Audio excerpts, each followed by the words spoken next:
ते त्याविषयी आणि मराठी भाषेविषयी सगळे अगदी मनापासून भरभरून बोलले. पुढच्या पिढीला जर तुम्हाला अगदी असं काहीतरी त्यांचा इंटरेस्ट जागवायचा असेल ना, तर त्यांना महाराष्ट्राची थोरवी कळली पाहिजे. आणि महाराष्ट्र हा ह्या 50, 60, 100, 300, 500 वर्षात घडलेला नाही आहे. महाराष्ट्राची जडणघडण जर बघितलं ना, तर जेव्हा ज्वालामुखीचा उद्रेक होऊन जेव्हा सह्याद्री पर्वताची जेव्हा निर्मिती झाली, तिथून सुरुवात केली पाहिजे. तेवढं मागे मी जाणार नाही. तरी पण तापी नदीच्या खोऱ्यामध्ये 3 लाख वर्षापूर्वीचा आदिमानवाचा सांगाडा सापडला. तेव्हा महाराष्ट्र होता, महाराष्ट्रामध्ये लोक राहत होती. 3 लाख वर्षाच्या गोष्टी करतोय मी. आणि कदाचित काहींचा त्यावर विश्वास बसणार नाही. मग आपण थोडंसं पुढे सरकूया.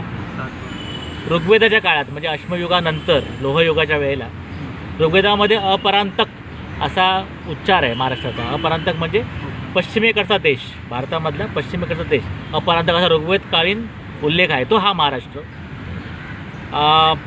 त्याच्यानंतर जर आपण आलो तर परशुरामाच्या काळामध्ये म्हणजे साधारणतः 9000 वर्षापूर्वीचा हा इतिहास सांगतो मी. परशुरामांनी पूर्ण ही धरती निक्षत्रिय केली 21 वेळा आणि मग ती एका ब्राह्मणाला दान करून स्वतःचं एक वेगळं राज्य निर्माण केलं, ते कोकण राज्य. आणि मग ते महेंद्र पर्वतावरती तपस्या करता निघून गेले. तो हा कोकण पट्टा म्हणजे अगदी तुमच्या सुरत पालघरपासून पूर्ण कोचीनपर्यंतचा हा जो पट्टा आहे ना, ही परशुरामाची निर्मिती, हा महाराष्ट्र.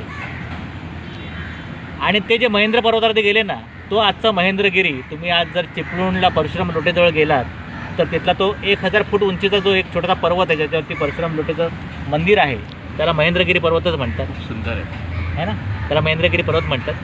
तो हा महाराष्ट्र.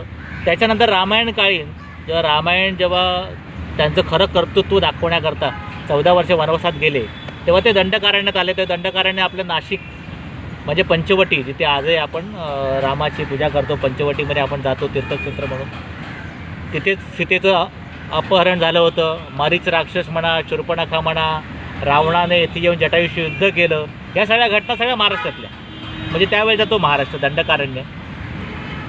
महाभारतामध्ये जर आपण बघितलं तर महाराष्ट्रामध्ये कुंतल, विदर्भ अशा राज्यांची नावं सापडतात.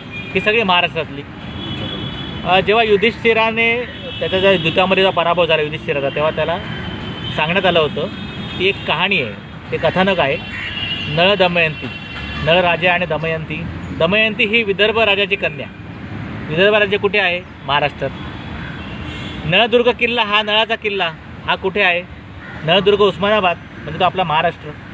म्हणजे महाराष्ट्राची